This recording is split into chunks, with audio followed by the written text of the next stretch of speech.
What's up, guys? Sleeps here with another episode of My Journey to an Ultimate Team, and we start this episode off going straight into the first match with the Serie A squad, and we come across a 4-1-2-1-2 hybrid squad. He's basically got League 1 on the right side and Bundesliga on the left-hand side. The only person he has that isn't from those leagues is Dani Alves at right back.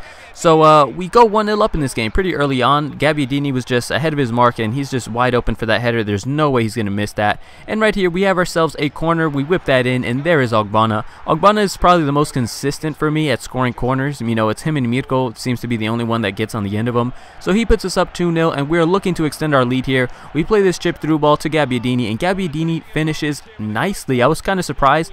I don't know what his weak foot is. I think actually it's 3-star weak foot, and you know, once you have, if it's 3 or less, usually their weak foot isn't all that great, but he did manage to put that one away nicely low and in the corner. And then after that, this guy did not like the way the game was going, and he decides to rage quit in the 72nd minute, which is pretty stupid. He could have just, you know, stood in there for a couple more minutes and he wouldn't have lost his DNF. But nonetheless, we get ourselves 3 more points, and with that we have the Division 6 title and 6,000 points to advance with. So we're going to go ahead and jump straight into the next match with this Serie A squad. Again, they're all still fit and good to go, and we come across yet another 4-1-2-1-2 hybrid with you have those freaking Dortmund players on the right side that are so fast and they're a pain to deal with. Although I don't think Aubameyang was on 9 chem now that I look at that, because he only had 1 strong link going into him and 2 dead links, so I think he may have been on like 8 or 7 chem, whatever it may be. But nonetheless, we go up 1-0 with Mirko. You know, it was in the second half. I just could not score in the first half against this guy. I have no idea why. I had so many shots. I think at the end of this game I ended up having like somewhere like 20 shots. I just could not score in the first half. So Mirko does break the deadlock, and then he gets himself a penalty here. Well, he doesn't earn it. Gabbiadini earns it, but we're going to go ahead and stick Mirko on this because I do want Mirko to get as many goals as possible.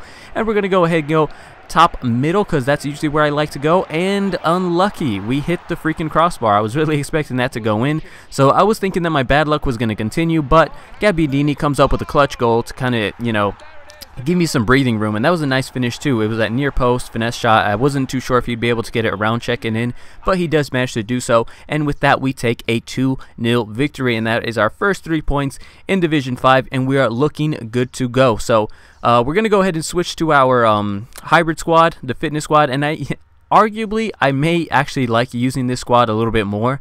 I just like it. I think the hybrid is kind of creative, and I like Ben Arfa, I like Perisic, I like my forwards. I just like the team in general. It's a really good squad.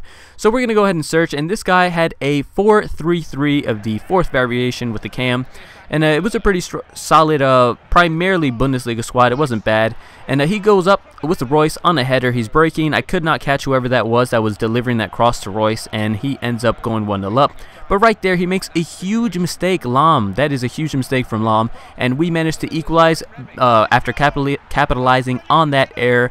And I was basically abusing Lam. Perisic was just, you know, having his way against Lam. Lam isn't the quickest right back. He has high medium work rates. He's not, you know, the most physical right back. So I was just basically abusing Lam all game, trying to basically do him in and get some attack going from that left flank.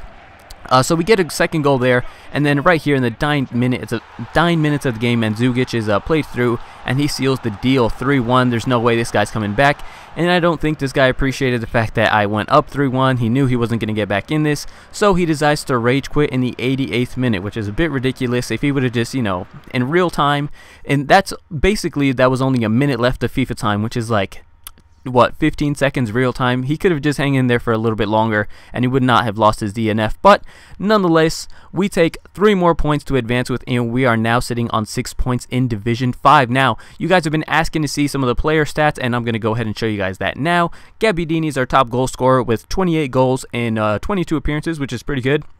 Although I do think that in time, Mirko will overtake him. He's got 24 and 19. And Kone with 14 and 21. That's actually pretty good considering he is a cam, and he also has 10 assists. That is not bad at all. Mandzukic, what a goal scorer that is. 8 goals in 4 appearances. And then Remy with a 3 assists, just assisting Mandzukic all the time. And the 4 goals, I guarantee those 3 assists were all towards Mandzukic. So I'm going to just go ahead and quickly scroll through the rest of these guys because, you know, they're not really the guys that are going to be scoring the most goals, midfielders and defenders. But if you guys want to take take a quick glance at them, you can just pause the video if you do want to see some of their stats in more detail. So that is going to be it for this episode, guys. We are on 6 points in Division 5, looking solid to go ahead and get that championship. 7,000 coins for the Division 5 titles. That would be amazing if we could keep this undefeated streak going as well. So if you guys have enjoyed this episode, please make sure to leave a like, leave a comment, and subscribe if you haven't already. And I will catch you guys next time. Thanks for watching.